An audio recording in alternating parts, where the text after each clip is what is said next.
Israel Iran യുദ്ധം ആരംഭിച്ച് ദിവസങ്ങൾക്കുള്ളിൽ ഇറാനിലെ നിരവധി ഉന്നതരെ ഇസ്രായേൽ വധിച്ചിരുന്നു. ഒരു ഘട്ടത്തിൽ ഇറാൻ പ്രസിഡന്റ് മസൂദ് പെസഷ്കിയാനെ വധിക്കാൻ വരെ ഇസ്രായേൽ പദ്ധതിയിട്ടു. ഇസ്രായേലിൻ്റെ രഹസ്യ നീക്കത്തെക്കുറിച്ചുള്ള ഞെട്ടിപ്പിക്കുന്ന വിവരങ്ങൾ പുറത്തു വന്നിരിക്കുന്നു. ഇറാനിലെ ഉന്നതരെ വധിക്കാൻ ഇസ്രായേലിന് വഴിയൊരുക്കിയത് അവരുടെ സുരക്ഷാ ഉദ്യോഗസ്ഥർ തന്നെയായിരുന്നുവെന്നാണ് റിപ്പോർട്ട്. കൊല്ലപ്പെട്ടവർക്ക് ഒപ്പമുണ്ടായിരുന്ന സുരക്ഷാ ഉദ്യോഗസ്ഥരുടെ മൊബൈൽ സിഗ്നൽ അടക്കം പിടിച്ചെടുത്താണ് ഇസ്രായേൽ വേഗത്തിൽ കൃത്യം നടത്തിയതെന്നാണ് പുറത്തു വരുന്ന വിവരം.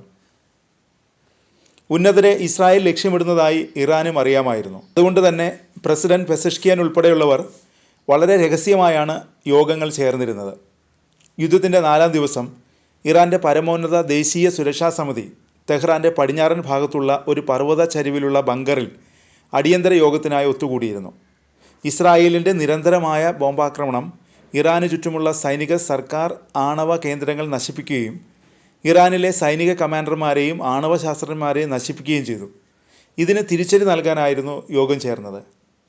പ്രസിഡന്റ് മസൂദ് പെസഷ്കിയാൻ, ജുഡീഷ്യറിയുടെയും രഹസ്യാന്വേഷണ മന്ത്രാലയത്തിൻ്റെയും മേധാവികൾ, മുതിർന്ന സൈനിക കമാൻഡർമാർ എന്നിവർ ഉൾപ്പെടെയുള്ള ഉദ്യോഗസ്ഥർ പ്രത്യേക കാറുകളിലാണ് എത്തിയത്.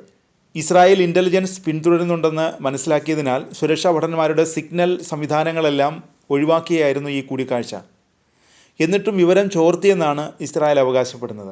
കഴിഞ്ഞ ദിവസം യമൻ പ്രധാനമന്ത്രി കൂടി കൊല്ലപ്പെട്ടതായി ഹൂതികൾ സ്ഥിരീകരിച്ചിട്ടുണ്ട്.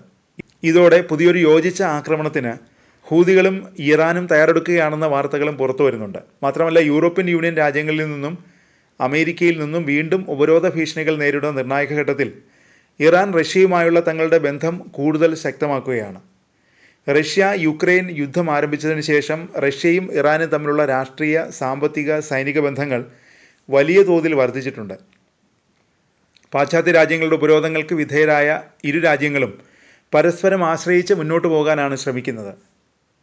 കഴിഞ്ഞ കുറച്ച് വർഷങ്ങളായി ഇറാൻ റഷ്യയ്ക്ക് സൈനിക സഹായം നൽകുന്നുണ്ടെന്ന് പാശ്ചാത്യ മാധ്യമങ്ങൾ ആരോപിച്ചിരുന്നു. ഇസ്രായേലുമായി നടന്ന 12 ദിവസത്തെ സംഘർഷത്തിന് ശേഷം ആണവ നിരീക്ഷണ ഏജൻസിയായ IAEAയുമായുള്ള സഹകരണം ഇറാൻ നിർത്തിവെച്ചത് ഈ സാഹചര്യത്തിൽ കൂടുതൽ പ്രസക്തമാണ്. പുടിനുമായുള്ള ടെലിഫോൺ സംഭാഷണത്തിൽ ഇറാൻ്റെ ആണവ പദ്ധതിയെക്കുറിച്ചുള്ള യൂറോപ്യൻ രാജ്യങ്ങളുടെ ആശങ്കകൾ ഇരു നേതാക്കളും ചർച്ച ചെയ്തു. യുറേനിയം സമ്പുഷ്ടീകരണം പരിമിതപ്പെടുത്താനും IAEAയുമായുള്ള സഹകരണം പുനഃസ്ഥാപിക്കാനും ഇറാൻ തയ്യാറായില്ലെങ്കിൽ UN ഉപരോധങ്ങൾ തിരികെ കൊണ്ടുവരുമെന്ന് ബ്രിട്ടൻ, ഫ്രാൻസ്, ജർമ്മനി തുടങ്ങിയ യൂറോപ്യൻ രാജ്യങ്ങൾ ഭീഷണിപ്പെടുത്തിയിട്ടുണ്ടെന്ന് വാർത്താ ഏജൻസിയായ AFP റിപ്പോർട്ട് ചെയ്യുന്നു. ഈ നിർണായക ഘട്ടത്തിൽ യൂറോപ്പുമായി ചർച്ചകൾക്ക് മുമ്പ് റഷ്യയുമായും ചൈനയുമായും തങ്ങളുടെ നിലപാടുകൾ ഏകോപിപ്പിക്കാൻ ഇറാൻ ശ്രമിക്കുന്നുണ്ട്. റഷ്യയുടെ നിലപാട് ഇറാനിയൻ ഭരണകൂടത്തിന് വലിയ പിന്തുണ നൽകുന്നുണ്ട്. ഇറാൻ ആണവായുധങ്ങൾ നിർമ്മിക്കാൻ ആഗ്രഹിക്കുന്നില്ലെന്നും ഒരിക്കലും അതിന് ശ്രമിക്കില്ലെന്നും പെസഷ്കിയാൻ പുടിനോട് പറഞ്ഞതായി ഇറാൻ പ്രസിഡന്റിൻ്റെ ഓഫീസ് വ്യക്തമാക്കി.